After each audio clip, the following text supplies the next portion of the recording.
आंचलिक रज महोत्सव जड़े सक्रिय सदस्य अमरेंद्र नायक।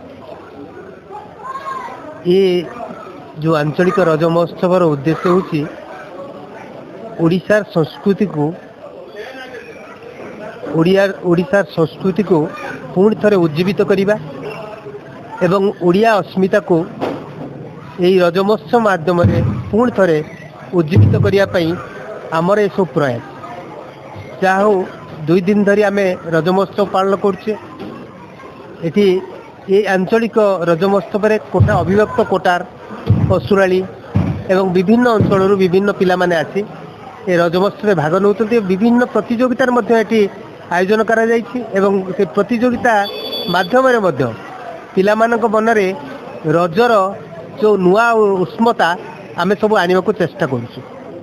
जहाँ हो ये रज महोत्सव आंचलिक रज महोत्सव पुणी थे सबुदिन आम अंचल रहू एवं बजे रहू आम परपीढ़ी भी एको पालन करंतु एतिक मोर भगवान पाखे। प्रशांत महापात्र चार्टर्ड अकाउंटेंट। रज महोत्सव बलांगीर पालन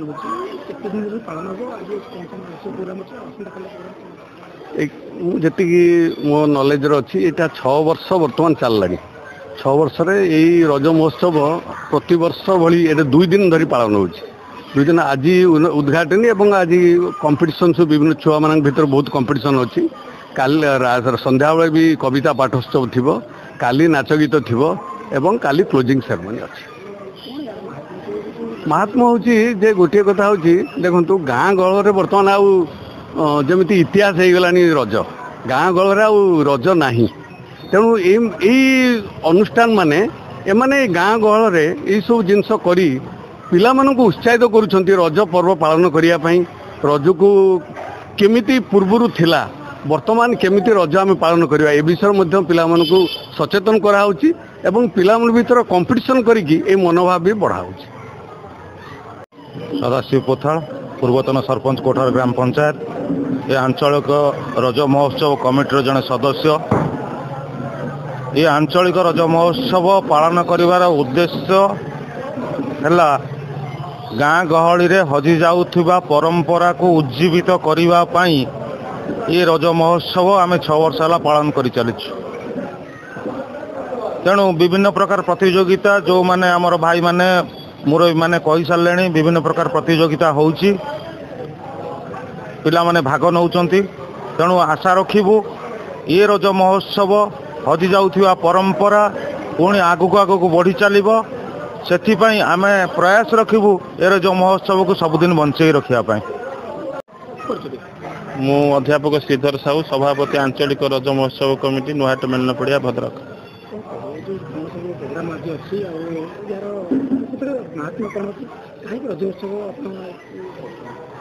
ये रज महोत्सव हजि जाउथुबा ऐतिह्य को पुणी थे मन पकड़ जामर क्षुद्र प्रयास ये 6 वर्ष तले आरंभ होता। पूर्वतन विधायक श्रीजुक्त विष्णु सेठी प्रेरणा ये अनुष्ठान सृष्टि होता जहाँ ये 6 वर्ष धरी चली एवं ये 2 दिन धरी चले। ये अवसर आमर पिला मानक मध्य विभिन्न प्रतियोगिता जथा पुची रंगोली दौड़डिया चित्रांकन संगीत नृत्य आदि विविध प्रतियोगिता मान आयोजन करा जाए। पोड़पिठा प्रतियोगिता मध्य हुए एवं रज कविता पाठ उत्सव आयोजन करा जाए। एवं जो पिला माने जदि आम ये पर्व पालन न करवा एमि दिन आसो पिला माने जेमिति आमर चाल घर जमी टीवी रे देखुंट सेमती तेणु यही पूरा को दूर करने एक क्षुद्र प्रयास।